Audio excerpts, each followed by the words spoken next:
Hey everyone, this is Beyond the Red and Blue, and this is the first time you're hearing from me here. I'm starting this channel because, frankly, I'm just tired. Tired of everything going wrong, not just here in the US, which will be my main focus, but with world issues too. I'm at my wit's end, and I guess you could say they've awakened the beast. My videos are raw, unfiltered, and I'm aiming for the truth as I see it. I'm not here to sugarcoat things or play political games. If my videos offend you, well, that just means you can't handle the truth. My rights don't end just because your feelings are hurt.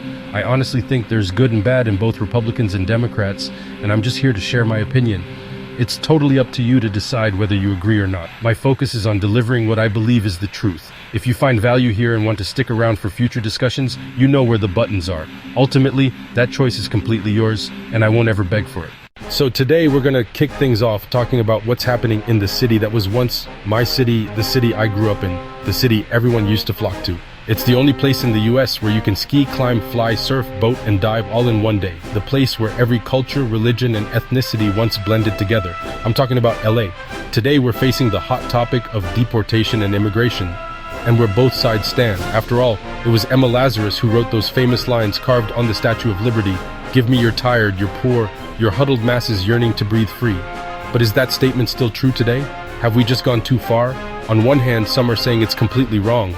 Others say just get rid of them all. I think there's a middle ground. My belief is yes, let's stop illegal immigration, if not 100%, then at least to the best of our ability. Honestly, it's no different from other countries. I mean, if any of us go to virtually any other developed nation, their immigration processes are way tougher, often requiring a job offer or a specific skill. An illegal entry is met with immediate, consistent consequences. So why do we, here in the US, sometimes seem to just roll out the red carpet without a clear plan? It's worth remembering that during his first term, President Trump put in place stricter enforcement measures, including trying to build a wall along the southern border. These actions definitely sparked a huge debate, with supporters saying it was necessary for national security and border control, while critics often zeroed in on the family separations at the border.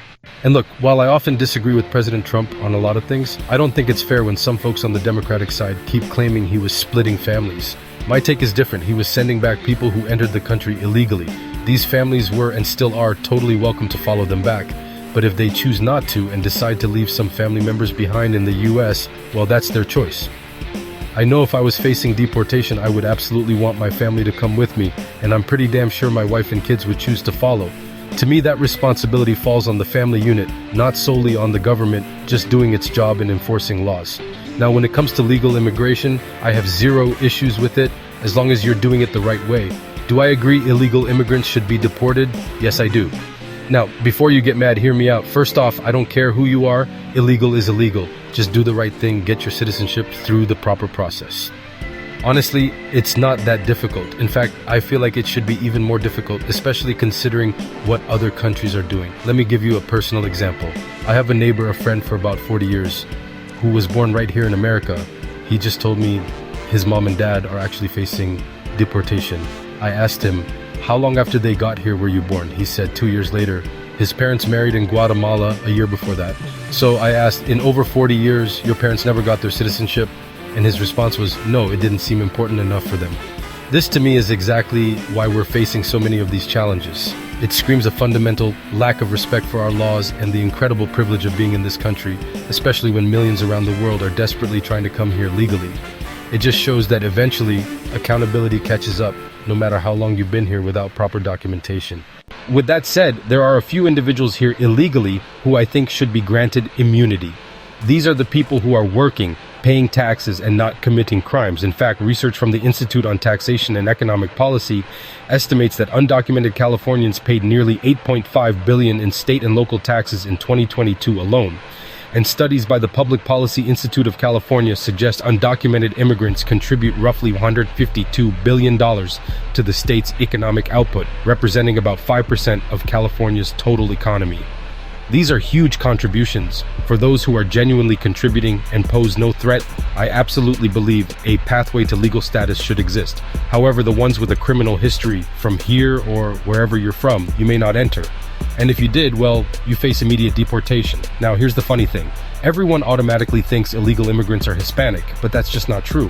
While a big chunk does come from Latin American countries, and yes, I get it, many of the flags we see during protests are indeed from Mexico, which can lead to that perception, the reality is far more diverse. Undocumented immigrants arrive from all over the world. For instance, you have huge numbers from places like China, India, the Philippines, and various African nations, just to name a few. The data truly shows that undocumented immigrants hail from dozens of countries across the globe, proving this is a global issue, not just a regional one. However, when we see actions like individuals openly disregarding our laws and causing outright destruction, trashing property, blocking freeways, looting, and consistently doing it while waving flags from other nations, often very noticeably Mexican flags, that's an undeniable problem. These actions are causing massive disruption to our city, and it's absolutely understandable why people are quick to point fingers. When these are the images people see, it's only natural they'll make that connection. So, by waving your Mexican flag while causing destruction, you simply can't call it a race thing, because you are the one making it that way. In fact, by these actions, you are giving other Hispanics who are doing everything right, who are not involved in your so-called revolution, a bad name. And for those of you who are actually backing up this kind of destruction, guess who has to pay? That's right, you do, I do. Every legal citizen in California. The civil unrest in the US in 2020, including incidents right here in LA, resulted in an estimated $1 billion to $2 billion in insured property losses nationally. You seriously think insurance is just going to cover blatant acts of destruction without our premiums going through the roof? Now, that's laughable. When people cause this destruction, actively defying law and order while waving flags of other nations, do you honestly think actions like these are going to make regular Americans want you here? Furthermore, some argue that the current political climate in California, dominated by Democratic policies, has unintentionally made it seem like illegal immigration has fewer consequences. This is especially true for sanctuary city laws that often provide various benefits. In California, we've seen massive state spending, with billions going towards providing medical care to undocumented immigrants through Medi-Cal expansion. Every single one of those dollars ultimately comes from taxpayer pockets. Meanwhile, for many legal citizens like you and me, life in California is a constant uphill battle. The cost of living here is absolutely insane. We're working 2 jobs just to make ends meet, struggling to afford basic necessities like housing, food, and even health insurance. We're living paycheck to paycheck, doing everything the right way, following the rules, paying our taxes, yet we often can't afford a home. And it really makes you wonder, by constantly giving things away without perceived accountability, does it not simply encourage more illegal entry? America has rules and laws. If you can't abide by them, then once again, that's a reason for you not to be here. And you've got people like Governor Newsom and Mayor Karen Bass who actually consider this a peaceful protest. I'm sorry, but the people aren't blind. We see what's happening. So that's my take on the current situation in LA regarding immigration and accountability.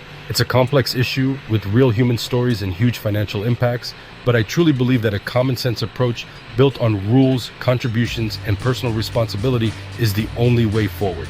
So what's my solution? What's the beyond the red and blue approach to fixing this? First, our borders absolutely, unequivocally must be more strict. We need firm, consistent enforcement. No more rolling out the red carpet without a plan. Second, any illegal alien who has committed any type of serious crime or who has no legitimate job or career contributing to our society should face immediate deportation.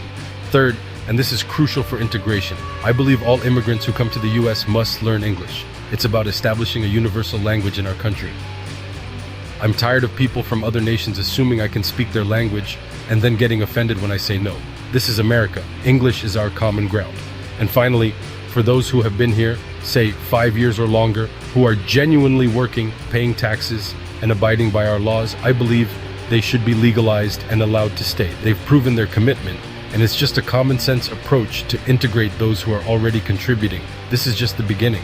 At Beyond the Red and Blue, we're going to keep digging into these kinds of issues, looking past all the political noise to find the truth and propose solutions, no matter how big or small the problem, no matter who's in power. I hope you'll join me as we continue to shine a light on what's really happening. And if you have a topic you want me to tackle, please comment below. Thanks for listening, and I'll see you in the next video.